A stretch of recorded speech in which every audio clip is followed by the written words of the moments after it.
Oh, hey there, business owners, directors, and marketeers. Today I have a very interesting guest. It's Darren from Making Business Matter. Like I am, Lucas, your host, like always. But today we have somebody, I would say, with a very unique angle in the training industry. It's Darren, who told me he basically, his career could be chopped into two. The first part of the career, the first 13 years, he was working basically as a buyer at Sainsbury.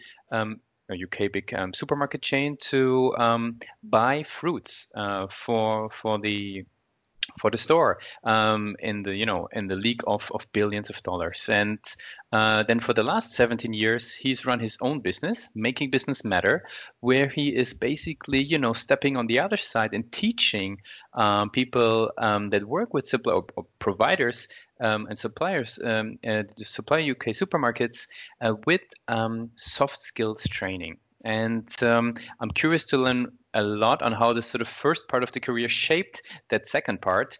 And basically, what they're doing is they help them to improve their soft skills through a very unique training method, which they call sticky learning. But without further ado, I want to introduce Darren to the show. Welcome and great to having you here today. Thank you. I like your summary. That's better than I could do. Great. So tell us about Making Business Matter a bit. What is it all about? MBM, because it's a bit of a mouthful, is a soft skills training provider. We work in the UK grocery industry and we help suppliers to UK supermarkets, many you'll have heard of, like Bird's Eye and so on, the brands, and lots of own label ones you'll never have heard of.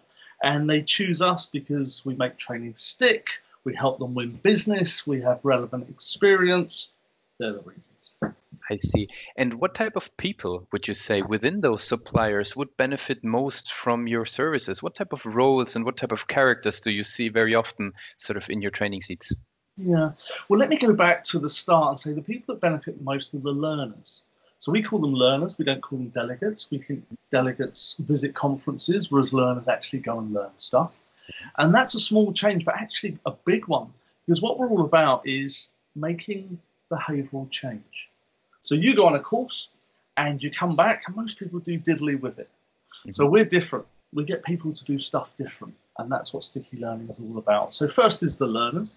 The second one is the HR managers and L&D managers who do lots of courses but don't see any change and get very, very frustrated. So they're very happy with us because people come back from our courses and actually do stuff differently. So two types of people. Okay, very cool. So when you would summarize this, what can they expect when going with your method of learning? What can they expect? I think they can expect it to be tough. Now, I shouldn't say that, should I? But it's tough because what we're used to, well, you did driving lessons and you probably took about 30 driving lessons, unless you're unusual. To be very honest, I wouldn't even remember, but it sounds about right. Right. Okay. So the reason for saying that is the average person does 30 driving lessons. They do a driving lesson, then they go away and go back to a college or work, whatever they did, and then they do another one the following week. And they roughly do one a week. In learning science, this is called spaced repetition. And then you get a job at a corporate and you dump all that stuff because what they then do is send you on a course at 9 a.m. You go home at 5 p.m. and ta-da, you've learned it all. What we do is something very different, which is all about spaced repetition. It's about doing a course, going home doing activity, going to work doing activity. It's all about what's called blended learning. I see. So you're not only positioned in a very specific market, you're also applying a very specific methodology of learning there. Very interesting. We are, because it works, and we're only after 10,000 companies, those that supply UK supermarkets. Yep, that makes a lot of sense. What would be the average price somebody would pay to sort of take the course? Is that teams that are coming in? Is that individuals? How should I imagine this? Yeah, so two parts to that. One is we made a decision a couple of years ago that we will put all our prices on our website. So that's very unusual, and you can have a look. And second is we charge about £250 per learner per day. Okay. We only do in-house courses, so we only work with big companies, and they say, we've got 50 people, Darren, that need negotiation skills. And we say, okay, well, we roughly do about 8 people per course. You need about 7 courses, and it lasts about 3-4 months. Makes a lot of sense. So we might have a lot of listeners who are also building up their, training companies in very specific niches. And I think you personally found a very maybe I should say untapped or at least specific niche that is very specific to what your experience has been. How do how do your clients find your business? What is the key ways that they, get in touch with you? What would you say is the Yeah. user journey they would walk through in order to become a student Okay, so I think or learner? Sorry. Yeah, we've got a few ways that people come to us. So there's an SEO ranking called Alexa, nothing to do with that voice thing, but it's Alexa ranking. And it takes the 200 million websites in the world, and Google's number one, and YouTube's probably number two. If you line up all the websites in the world, about 5 years ago, we were 25 million, which is not bad in the 200 million. Well, we've worked very hard over the last 5 years, and we're now in the top 0.3%. So our website ranks 700,000 in the world. Wow. Okay. So we have a lot of visitors come to us via that website. And that's our main source. And we decided many years ago that whilst we're the size of a chihuahua, we would have the bark of a Rottweiler online. So that's Very good. Very good. So you really worked up your SEO strategy there and bringing traffic to the page. We have. So if, maybe arrogant, I don't know, but if I weren't doing this business, I'd probably start an SEO agency. We are very good at SEO. Very good. I think it's not very typical, I would say. A lot of companies in the training industry are trying to build it up, but having that, measurable success is what is, I think is, I haven't heard very often in the interviews to being able to like pin it down in those types of metrics that you just mentioned. Very good. So how would you describe, as the leader for the company, your online strategy? Like where do you think growth is going to be coming from ongoingly? I think there's a simple ethos we have here at MBM. We know that Google's algorithm has 200 moving parts, and it's very easy to get lost on how many there are and to try and out-tech other people with knowledge of H1 or meta tags and all that stuff. Mm-hmm. We do have an understanding of that. We need it. More than that, we have an ethos that we want to write jaw-dropping content. JDC is something that is all through our business. So when we write something, we're not happy with it, we do it again. So we have just published a Myers-Briggs infographic. It's the best on the market. We offer it for free. We give lots of stuff away free, and we've had a lot of popularity about that of late. So our online strategy is to target 42 keywords, split to gold, silver, and bronze, all under soft skills. Okay, so you're really having a proper sort of, let's say, plan behind that for specific keywords, and then I'm assuming setting particular goals for how you want to be ranking for those. For instance, of the 14 gold words in the first column, we target to have 7 of those on positions 1 to 4 by the end of this financial year, which is March 20. We are currently at 6, so I've got 1 to go. Okay. I'm just very curious, maybe one side thing there is because you're speaking so specific about keywords, is paid advertising then something that you're looking at, or is it really the organic traffic that is, your play? We tried paid advertising and we could not get it to work. Now that might be our fault, I don't know. After trying it for 18 months, we stopped. So we do no paid advertising anymore. As an example, category management is a very specific skill in this industry of supermarkets, and it's about how you offer a range to a customer. You as a customer have your trolley, and category management is about the products that sit in front of you. We are now number 3 globally for category management, only beaten by Wikipedia and one other company. Very good. Very good. Okay, so you're doing a pretty stellar job on the SEO side there. Yeah, but it's a never-ending feast because those other companies are trying to do better than what we're doing. I understand. And it's tough. It's tough. I understand. So I won't push you further on this here, so you're not revealing further secrets. Maybe I would move one step further in, which is you mentioned the website playing a key role, right? Because all of this traffic coming to the website. What would be metrics that you would be guiding the business along? Because we've been seeing, very different combinations or single metrics being, decision drivers in the training industry. So what is it in terms of your website? What is metrics that are key for you? I think the key ones for us are domain authority, website visitors, contact us, which is the first start of someone interested in talking to us and buying something. And beyond that, there's about 1,000 others you could touch on. Okay, so but those key ones, traffic, and then how many people are actually contacting you. Interesting. And is there maybe something that while you talking about the contact us button there, a lot of people we find is a lot of interviews we have, and that's also what the course magnet team has been looking at a lot is conversion rate, right? And conversion rate being for a lot of companies a challenge below 2%. What type of challenges have you been facing and maybe overcoming in terms of, having, because you have a lot of visitors, but then winning them as clients? What is some Yeah. war stories that you could share? I think it's tough to win clients online. They typically, we call it the dark web, where they might have sat in on a webinar. They might have had something from in the post from us.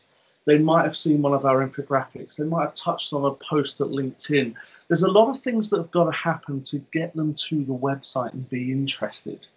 So coming back to our online strategy, we do a number of things, I guess aren't just online, to try and touch those people and give them away free jaw-dropping content, which they'll go, wow, that's brilliant. I see. Okay. And Okay. So one of you the biggest challenges we've had is page speed. page Because we speed. don't have the deep pockets of some of our competitors who are 3-4 billion in size, page speed is hard because you need very good service. Yep, that makes a lot of sense. I myself have been part of Google's page speed optimization team actually in previous times. Very interesting that you bring up page speed there. So is that because you were also looking at mobile conversion rate in particular, or? Now, you might have caught me on my soapbox. Google decided that our website would be mobile first. Yeah, Actually, we are 80% desktop driven. gotcha. So Google in its wisdom has made a decision which isn't right for our business. Now that's it, Google's Google and you have to bow down to them. So we have optimized mobile with AMP, accelerated mobile pages. Very good, very good. My former team would have been very proud of you. Okay, very good. So so what would you describe would be then the main challenge if you would summarize this to win clients online, to maybe other people can compare. So what would you could describe as the main challenge to win clients online? The main challenge for me is if you consider our prospect is a HR manager or learning and development manager that sits in a supplier that supplies a UK supermarket. Hmm. They don't type into Google time management training for a supplier. Hmm. Of course they don't. Hmm. So when they type in time management training, and when we get all the visits to our website, we only want this many. Hmm. Trouble is the keywords aren't there to try and narrow in on that HR manager. I see. So we have to appeal to a very wide base of HR managers in order to get the 1% that we're after. That makes a lot of sense. Okay, very interesting. So that's probably sort of the flip side of being very focused, that, it becomes challenging with, It does. And that's why we are so focused on our 14 keywords, because if someone types that in, we want to be position 1 to 4, and we happily don't want to talk to 99% of those people. I see. That makes a lot of sense. So how important would you say is conversion rate for your business from the website? Is that something you have a key eye on, or is that something that is of secondary importance? Conversion is important to us. Unfortunately, there's a but. And the but is that when they come to us, it might only be one of those 7 steps or 7 touch points. So whilst they might convert on the website, they might also phone us. They might also send us a text. They might reach out on LinkedIn. So the website isn't the be all and end all for us. Partly it's a way of us sharing how great our stuff is in order for them to say, yeah, I quite like the look of that. Let me talk some more. Okay, so it sounds to me like that you're probably looking at the user journey that somebody's going through, right? Because they're having different touch points. The website might be one of them, and content that you're putting out there might be others. So very interesting. Okay, so I want to then probably hone into your personal vision for the business and its online sort of aspect. Where do you think this is going to be going towards, to what's going to be changing even for your business within the next 1, 2, maybe even 5 years in regards to how you sort of, your online footprint? I think it's a bit of a depends, and the depends is that Google will change what it wants. Its algorithm will change to some extent, and we've got to keep up. Now, that said, it will never go past the fact that people will always want jaw-dropping content. So we will continue to aim to write the very best jaw-dropping content, be it where videos, be it articles, be it infographics, pictures, whatever it is, we will aim to give them what they need in order to solve their problems. And I think the criticism that people have of us is we give away too much of our intellectual property. That's a good criticism to have, right? Because people can learn while they're being on your page. Okay. So just to add to what you asked, my vision is that by the end of next year, we'll be in the top 500,000. Now, that's in the top 0.25% of websites on the planet. Most of my competition are at that place, even the ones that are 4 billion.